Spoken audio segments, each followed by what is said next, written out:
A nova ordem mundial de Biden. O presidente dos EUA, Joe Biden, recentemente encerrou suas observações na rodada de negócios com uma confusa referência a uma nova ordem mundial. Ele afirmou o seguinte, segundo a transcrição da Casa Branca do seu discurso. Isso acontece a cada 3 ou 4 gerações. Quando as coisas estão mudando.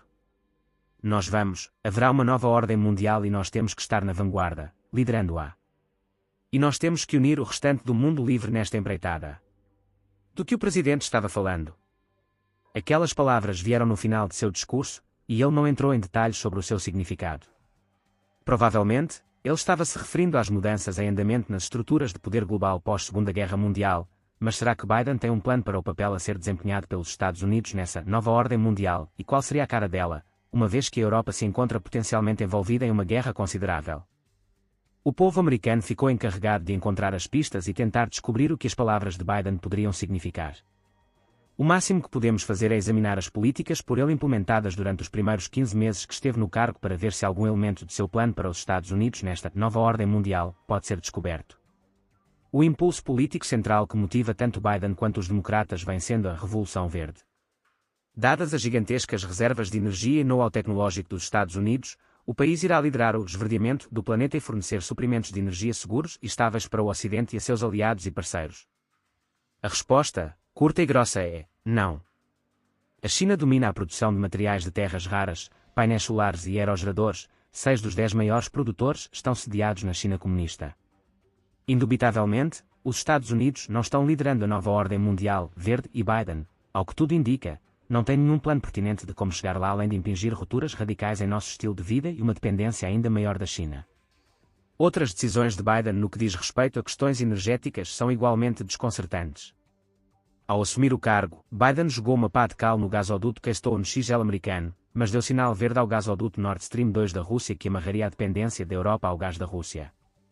Ele também se opôs aos esforços do Congresso de introduzir sanções ao gasoduto no período que antecedeu a invasão da Ucrânia. Na qualidade de embaixador do EUA na Holanda, fui um veemente defensor da política do governo Trump de se opor ao Nord Stream 2. Na mesma linha, Biden, em seu primeiro dia no cargo, inequivocamente voltou ao Acordo de Paris sobre o clima, comprometendo novamente os Estados Unidos a este pacto extremamente equivocado. Em vez de apoiar a independência energética dos Estados Unidos e a produção de petróleo e gás, Biden deixou os consumidores americanos na mão enquanto os preços da gasolina no EUA dispararam para algo em torno de $4 e $7 por galão.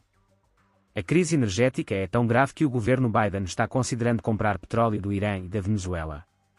Quando se trata de petróleo e gás, ao que tudo indica, a nova ordem mundial de Biden continuará a política de diminuir a independência energética americana e aumentar a dependência dos EUA de atores estatais mal intencionados, ironicamente financiando o empenho destes atores em solapar os Estados Unidos na ordem global. A Europa de hoje, um continente consumido pelo medo da guerra com a Rússia, faz parte da visão de Biden da nova ordem mundial.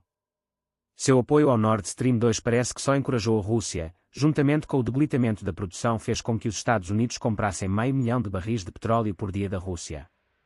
A $110 por barril, os contribuintes americanos estão, portanto, financiando a máquina de guerra russa com mais de 20 mil milhões de dólares por ano. Já que os presentes que a administração Biden deu à Rússia, o gasoduto Nord Stream 2 e a prorrogação do novo Tratado START por mais 5 anos, não deram certo para os EUA, nem para o povo da Ucrânia nem para a Europa, será que Biden irá alterar ou reconsiderar seu plano para uma nova ordem mundial? Em entrevista que foi ao ar no dia em que a Rússia invadiu a Ucrânia, o czar do clima, da administração Biden, John Kerry, mostrou que a administração ainda estava mergulhada nas fantasias da Revolução Verde, lamentando. Mas igualmente importante, você fará com que o povo perca o foco. Espero que o presidente Putin nos ajude a permanecer no caminho certo com respeito ao que precisamos fazer pelo clima. Só nos resta imaginar se alguma das decisões tomadas pelo governo antes da invasão da Ucrânia pela Rússia teria feito alguma diferença e mudado o cálculo do presidente Vladimir Putin em relação à guerra. E se Biden não tivesse aprovado o Nord Stream 2 e mantido a política do governo Trump? E se Biden tivesse atendido aos apelos do presidente ucraniano Volodymyr Zelensky e de membros do Congresso e decretado sanções antes da invasão de Putin? E se Biden tivesse decidido liderar em vez de seguir a Europa? Aparentemente, na nova ordem mundial de Biden, os Estados Unidos não lideram, somente seguem ou reagem ao que outros fazem.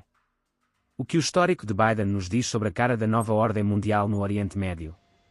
Bem, O presidente está pressionando para que seja assinado um acordo intermediado pela Rússia e apoiado pela China, segundo consta, para acabar com as sanções contra o Irã, retirar a Guarda Revolucionária do Irã da lista de organizações terroristas, o que ela é, e permitir que Rússia compre o excesso de urânio enriquecido do Irã, quem sabe para ser usado contra a próxima Ucrânia.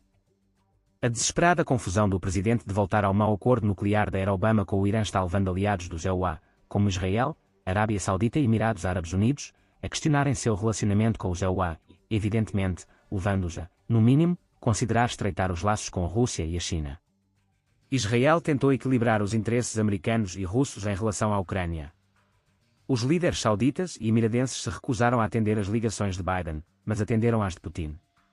Também não se pode perder de vista que pouco antes da invasão da Ucrânia, Rússia, China e Irã realizaram exercícios militares conjuntos. Ao fim e ao cabo, qual é a visão de Biden nessa nova ordem mundial no que diz respeito à China? Não daria para o recado ser mais confuso. O Partido Comunista Chinês, PCC, continua o genocídio contra os uigures em Xinjiang, a supressão das liberdades em Hong Kong, a militarização de pelo menos 3 das ilhas artificiais que construiu no Mar do Sul da China, o aperfeiçoamento de mísseis hipersónicos e os destruidores de satélites que ameaçam Taiwan e a assinatura de novos acordos de amizade com a Rússia. Enquanto isso, a administração Biden compartilhava dados de inteligência sobre a Rússia com a China. Aparentemente, a administração alimentava alguma esperança quistesca de que a China se juntaria aos EUA para desencorajar a Rússia de atacar. A bem da verdade, a China é que estava compartilhando informações de inteligência dos EUA com a Rússia. Alguns poderão se perguntar quem poderia aparecer com a ideia de jerico de que o PCC se juntaria aos EUA para manter a ordem e a estabilidade na Europa. Na realidade, a visão de Biden de uma nova ordem mundial liderada pelos Estados Unidos parece cada vez mais um novo mundo da desordem. Em vez de articular uma visão clara da liderança americana, nossas ações no cenário mundial têm sido dirigidas pela Rússia, Irã, China e até pela Europa. A situação que carcomeu os laços dos Estados Unidos com seus aliados tradicionais, parece que eles estão tendo dificuldades em entender a visão global do presidente e em ver a nova ordem mundial evoluindo de tal forma em que os Estados Unidos estejam na liderança, mas apenas por trás, reagindo aos caprichos dos outros. De modo que, embora não esteja claro o que Biden quis dizer quando ao se referir aos Estados Unidos estar na liderança de uma nova ordem mundial, seu histórico dos últimos 15 meses indica que ela é formada por uma economia americana fragilizada pela inflação, guerra na Europa, alianças desfeitas no Oriente Médio e crescente incerteza na Ásia. Se esta for a consequência não intencional da nova ordem mundial de Biden, é hora dele começar do zero. O mundo já sofreu o suficiente. Chegou a hora dele recalibrar o pesadelo global que suas políticas criaram.